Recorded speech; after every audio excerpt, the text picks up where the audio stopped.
మరి కాంగ్రెస్ పార్టీ కామారెడ్డిలో డిక్లరేషన్ ఇచ్చింది ఏమని, బీసీలకు సంబంధించినటువంటి అనేక అంశాలతో పాటు స్థానిక సంస్థల్లో 42% బీసీలకు రిజర్వేషన్ ఇస్తామని చెప్పడం జరిగింది. మరి 42% అనేటటువంటిది ఏ ప్రాతిపదికన కాంగ్రెస్ పార్టీ అనుకున్నదన్న విషయం ఇప్పటి వరకు స్పష్టత లేదు. మరి బీసీల జనాభా 42% అని లెక్క కట్టే కన్నా ముందే వాళ్ళకి ఎట్లా తెలిసిందన్నటువంటి విషయంలో స్పష్టత లేదు.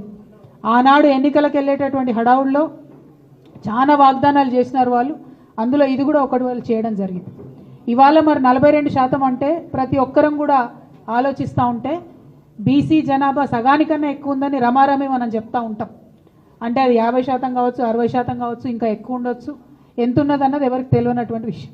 కానీ 42% అని కాంగ్రెస్ పార్టీ ఎట్లా చెప్పింది అన్నది ఇప్పటివరకు ఎవరికి అంతుపట్టని విషయం. సరే చెప్తే చెప్పారు, కానీ మరి ఆ 42%